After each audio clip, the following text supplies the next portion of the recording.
मामले में जांच एजेंसी को अब एक बिल्डर और एक सफेदपोश की तलाश है। बताया जा रहा है कि प्रयागराज से लेकर दिल्ली एनसीआर में माफिया की काली कमाई रियल एस्टेट में लगाने में इन लोगों की अहम भूमिका है। सूत्र ये बता रहे हैं कि जांच एजेंसियां इन दोनों चेहरों के बेहद करीब पहुंच चुकी है और जल्दी इनके चेहरे से सफेद नकाब हट जाएगा, जिससे खुलासा होगा कि किस तरह से अतीक के पाप की काली कमाई को किस तरह से रियल एस्टेट में लगाकर उसे सफेद किया गया। आपको ये बताते चले कि सिर्फ प्रयागराज नहीं बल्कि प्रयागराज से लेकर हमने देखा दिल्ली हो, मध्य प्रदेश हो या फिर हरियाणा के गुरुग्राम तक रियल एस्टेट का एक बड़ा कारोबार जो है अतीक अहमद के भाई अशरफ, अतीक के बच्चों, अतीक की पत्नी के नाम पर जरूर रहा है। अब ऐसे में माना जा रहा है कि उसमें कई लोग महत्वपूर्ण किरदार में है, जिसमें एक सफेदपोश है, जिसमें बिल्डर भी है। लेकिन दरअसल माफिया अतीक ने अपने 40 साल के अतीक के साम्राज्य के दौरान कुछ सफेदपोश लोगों के रिश्ते भी बनाए थे, जिन्होंने काली कमाई को खपाने में उसकी बड़ी मदद की। लेकिन चेहरे अभी सामने नहीं आए हैं, लेकिन जांच एजेंसियों के रडार पर ये चेहरे जरूर हैं। और अब आपको ग्राफिक्स के जरिए ये समझाते हैं। देखिए किस तरीके से यहाँ पर एक बिल्डर का जिक्र किया जा रहा है, सफेदपोश एक शख्स का जिक्र किया जा रहा है, जिसको लेकर जांच भी की जा रही है।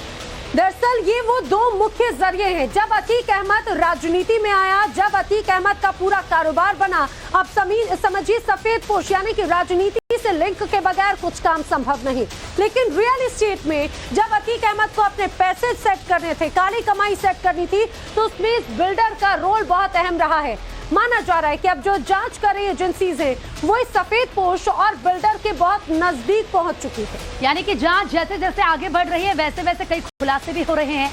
अतीक के बैंक अकाउंट से इस बिल्डर और सफेदपोश के बीच लेन देन का खुलासा हुआ है। आपको ये भी बताते चलते हैं कि जो अतीक का बैंक अकाउंट है उसके बैंक से कई बड़े लेन देन हुए, कुछ ट्रांजैक्शंस हुए जो बेनामी संपत्ति के तौर पे थे, यानी कि सीधे सीधे अतीक के अकाउंट में जो कैश जमा हुए वो काली कमाई के थे। और अब जांच एजेंसी इसकी जांच में भी कर रही है कि आखिर ये सफेदपोश कौन है। क्या ये सफेदपोश मौजूदा स्थिति में अभी उत्तर प्रदेश में मौजूद है, और जो बिल्डर है उस बिल्डर का कनेक्शन आखिर क्या नजर आता है। मनीष यादव हमारे साथ में है। मनीष, जिस लिफाफे की बात भी कही गई थी अशरफ ने, उसमें कई बड़े लोगों के नाम होने की बात कही थी, लेकिन अब जो अकूत संपत्ति है उसमें सफेदपोश और बिल्डर, आखिर कौन है ये लोग?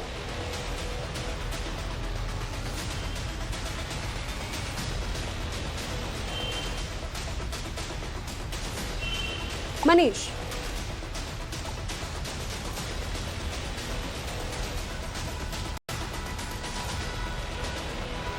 लगता है बिल्कुल ठीक है। देखिए मनीष, अपनी बात कीजिए।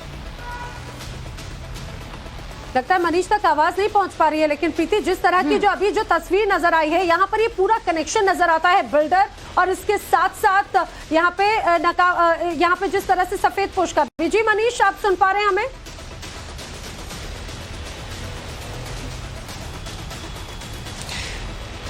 देखिए नैना, मेरे पास वो दस्तावेज मौजूद हैं जो इस कार्यालय से मैंने अभी पिक किए हैं, उठाए हैं। इसमें देखिए कुछ नाम लिखे हुए हैं: मोनू सारस्वत, नाजमी क्रिकेटर, नदीम फुल्लू, असलम भाई मंत्री। देखिए मंत्री लिखा हुआ है, कहीं पे चकिया लिखा हुआ है। ऐसी एक लिस्ट है और ये लिस्ट है 31 लोगों की लिस्ट, ज्यादातर जिसमें जो लोग हैं माइनॉरिटी से जुड़े लोग हैं। सबको कोडवर्ड भी दिए हुए हैं।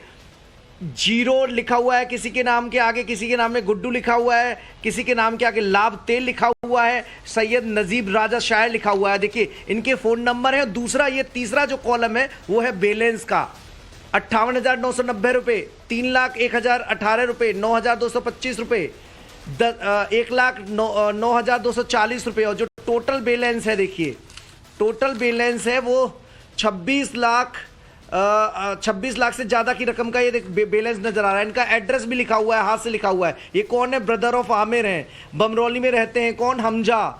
ये मस्तान मार्केट में रहते हैं। भाईजान भी कोई शख्स है जिनके आगे नंबर है, उनके आगे रुपया है। तो देखिए ये जो काले कारोबार की जो कहानी है उसमें ऐसे ही सूची बहुत बनाई रखी थी। ये एक और सूची है, तो ऐसी सूची बहुत थी। आपको एक और सूची दिखाता हूं जो प्रयाग का व्यापार मंडल है उसकी लिस्ट है। देखिए अतीक अहमद के यहां प्रयाग व्यापार मंडल की लिस्ट होने का मतलब क्या है। देखिए ये लिस्ट है, इसमें व्यापारी का नाम है, इसके अलावा उनका व्यवसाय लिखा हुआ है, मोबाइल नंबर लिखा हुआ है, कौन सा थाना क्षेत्र आता है वो लिखा हुआ है। ये पूरी जो है जानकारी इसमें दी हुई है और ये लिस्ट में लगभग 69 लोग हैं।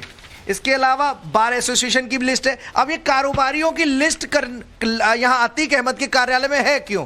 रंगदारी का बड़ा कारोबार अतीक अहमद का था, जो व्यापारी थे उन्हें धमकी दिया करता था, वहां से रकम जुटाया करता था। तो जब ये व्यापारियों की लिस्ट यहां पर है तो क्या संभावना ये नहीं बढ़ जाती कि ये वो लोग थे जो अतीक अहमद के टारगेट पर थे, या ये वो लोग थे जो अतीक अहमद को रंगदारी पहुंचाया करते थे, या ये वो लोग थे जो अतीक अहमद के निशाने पर थे जिनसे रकम वसूली जानी थी? तो ऐसी बाकायदा लिस्ट बनी हुई है, बैलेंस कितना है, किसके पास है, फोन नंबर क्या है, ये सारी जानकारी है। और तीसरी बड़ी चीज नैना, देखिए सुन्नी वक्फ बोर्ड में ये 2 एफिडेविट बरामद हुए हैं जो चेयरमैन सुन्नी वक्फ बोर्ड को भेजे गए हैं। इसमें डेट भी मेंशन है और ये भेजे गए हैं कि भाई जो मौजूदा मुतवल्ली हैं वो बीमार है, वो इस्तीफा दे रहे हैं, नए मुतवल्ली जो ये हैं उनको नियुक्त कर दिया जाए। तो दबाव में लाकर, ये लगभग तिथि पड़ी हुई है 2008, तो दबाव में लाकर मुतवल्लियों का इस्तीफा दिलवाकर सुन्नी वक्फ बोर्ड की जमीन भी हड़पने की कवायद में अतीक अहमद जुटा हुआ था। दस्तावेज है मनीष जो टाइम्स ऑफ भारत को आप दिखा रहे हैं, और ये भी